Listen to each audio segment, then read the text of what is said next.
Hi everyone. So wine, motorcycles. I think the next one presentation will be about drugs and guns. So stay with us. Uh, this is my first public speech in English, so I will appreciate for your support. Thank you. So my name is Vlad Belyakov. I'm a CEO of BOX39, and right now BOX39 is a custom manufacturing studio.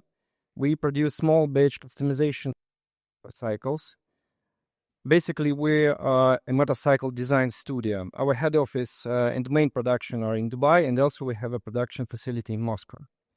We manage 7 5-axis CNC machines, and we are building out our dealer network worldwide. We are completing around 70 projects a year, but it didn't start out so well. Small video with our product for you enjoy.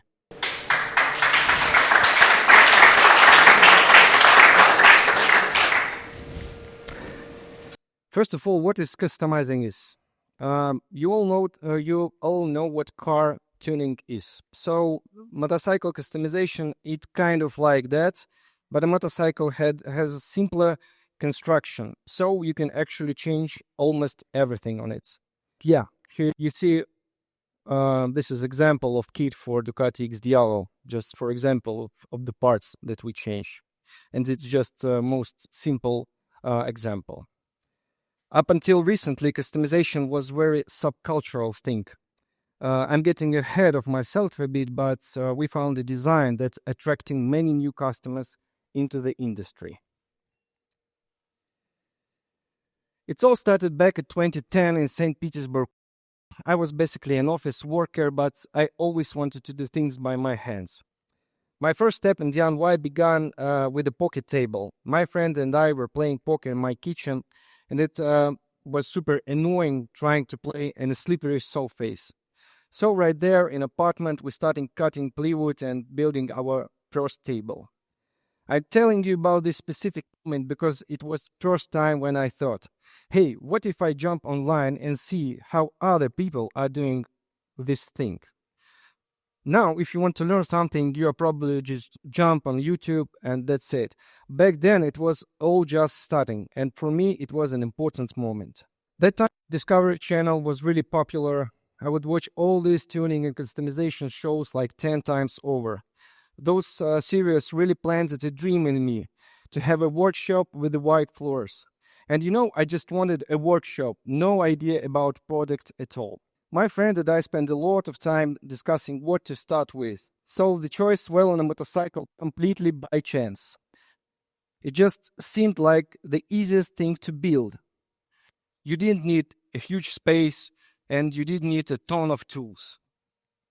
I didn't have driving lessons at that time and any friends with motorcycle at all. But nothing could stop me in that moment. So November 11, 2011, we put our first project into the garage. In the paperwork, that garage was listed as BOX39.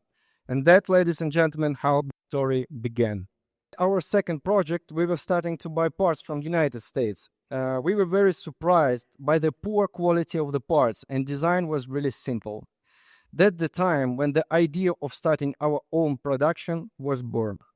Now here's a really important decision I made right at the start. From the day one, I decided we had to film a YouTube blog, and since 2012, we have been running our channel. I can confidently say everything we have, it is thanks to YouTube. In 2014, we decided we wanted to start making our own parts. The first company we visited was a Haas dealer. We already decided we were going for a 5-axis machine. Our thinking was simple. We have to buy the best to be the best. It was really important and right decision. But you should have seen the faces of the Haas machine employers. They simply couldn't believe we were ready to buy a 5-axis machine with no manufacturing experience, no knowledge of CAM system, cutting theory, or any of those crucial details. But our desire to change the world of customization was unstoppable. So, machine was ordered, now we had to learn how to work with CAM. When we bought the machine, we were meeting an ESPRIT dealer. They had really excellent technical support and deep integration with the Haas machines. They gave us some initial training. That's when I meet Andrew, and that meeting led me here. But we had still absolutely no idea how to actually operate these machines. We were advised to take college courses, 72 hours of theory. Be honest, we probably only listened to about 30 hours of it because most of it was completely unnecessary information. In those classes, I milled my first parts. It was unforgettable experience, if you remember your first part. So, from the very beginning, we used the SolidWorks like a CAD system. That was a pretty straightforward choice because it was the most popular system in our country. It was easy to find specialists and easy to learn how to use, and for a long time we drew most complex design in SolidWorks. But over the time, our designs became more complex, and now we have to use lots of different programs for various tasks. This one is a concept of electric motorcycle, which was built in 2018. Now it's in United States of some of museum. We had a lot of different periods in our history, but I wanted to single out separately the period from 2014 to 2018. It was a really tough time for us. In fact, by 2018, we were particularly bankrupt. There were a lot of reasons for this, but here is the main. Our location. We were just too far from our target audience. We didn't have the product. We didn't have anything we could sell in small series. And we didn't have a marketing strategy. In the middle of 2018, the Haas dealer has extended a helping hand to us. They invited us to the showroom without rent.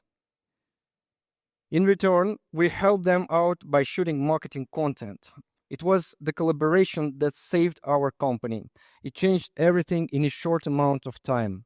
We got closer to our audience and it cut down our company costs. By 2018, we had seriously leveled up with skills in CNC machining, part modeling, and design. We had only one limit, the machine's capabilities.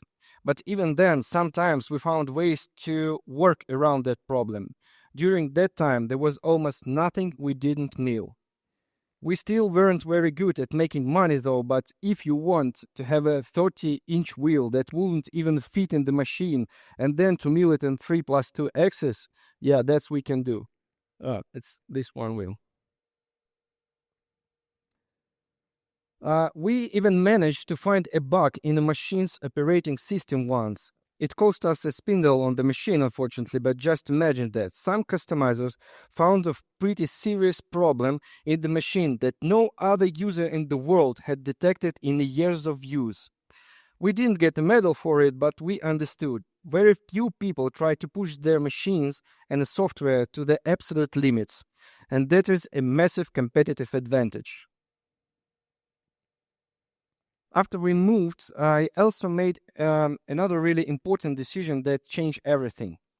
At that time, live vlogging was blowing up, and people just walking around with camera and filming everything. Before that, filming was a huge headache for me because I was always overthinking about the scripts. The decision is just start vlogging and show and talk about everything. From that experience, I developed a few key rules for YouTube. Be yourself. You can't fool your audience. Do everything fast. This really speeds up your evolution. If you can't show it on YouTube, you are not doing it right. By the way, we are currently facing some challenges with the media development as we expanded internationally. It's hard to follow all these rules when you are speaking foreign language. In 2019, we released the Jota project based on the Harley-Davidson V-Road. It was a really popular model back then. Everyone liked to put wide wheels on it. And the whole internet was full of pictures of this model. We decided to bring our own vision to it, and we hit the bull's eye. I have always looked at motorcycle design through the lens of automotive design. The logic is simple. If you want to appeal to a new audience, you need to use design principles that are understandable to that audience. And what do all the cool guys love? That's right, cool cars. In early 2020, the pandemic actually gave us a huge boost. People were locked down in cities and they started buying up old toys for fun. We were making 2 or 3 motorcycles a year. At that time, we were getting orders for motorcycle a week. Our reality completely changed, and of course, our approach to milling completely transformed. As time went on, our clients' base and network of friends grew, and it was clear we need a new product. I remember how that felt. What if the success of the Giotto model was just a luck? What if our understanding of how everything works is just an illusion? Repeating Giotto's success seemed impossible. But we did it again, and then again, and again. By the end of 2020, the international community started noticing us. I remember shipping our first box of parts to the United States. It felt like magic. Just picture it. Simple guys from the middle of the nowhere sending custom parts to the country that invented it all. It's like selling oil to Saudi Arabia. Right now, we are producing about 7 small batch models. We even have a motorcycle on our own frame with our own VIN number. This one. For example, we took only engine from the breakout. All parts you see made by us, and frame also. We work with the brands like Harley Davidson, Ducati, and Triumph. For example, this is our last project. It's based on Rocket Free, Triumph Rocket Free. It's all body chassis made by us. So towards the end of the 2022, we got an offer to open a production facility in Dubai. It's a really convenient logistic hub for expanding our global network, plus very comfortable taxes. This was a really exciting challenge for us, but looking back, I would say that if you have the budget, it's actually quite simple to launch manufacturing in Dubai. A big part of that is having access to global trade with the low customs duties. You can find pretty much anything you need. Honestly, it doesn't feel at all like you are setting up production in the middle of the desert. We had no doubts about choosing the equipment for our Dubai production. We needed a copy of that we had. So we purchased one UMC 1000, two UMC 750, and one UMC 500. This is our ideal setup, and we can produce 120 kits per year. From the moment I relocated to Dubai until our first machine was up and running, it took us approximately 9 months. And just 3 months after that, we assembled our first motorcycle in Dubai. So, small video about our setup in Dubai now. You see this workshop with the white floors as my dream.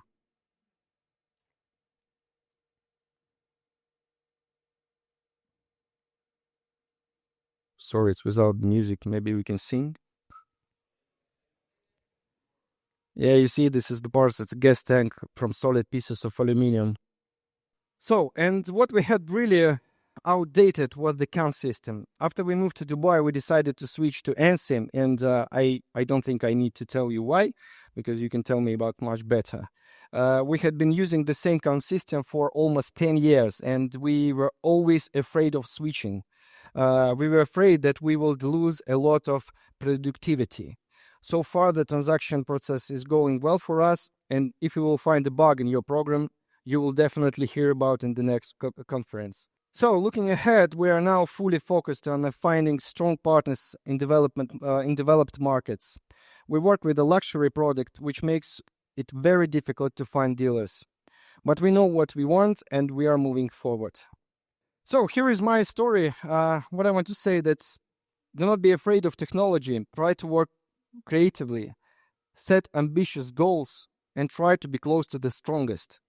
And the best tools on the market will help you change reality. Thank you, guys.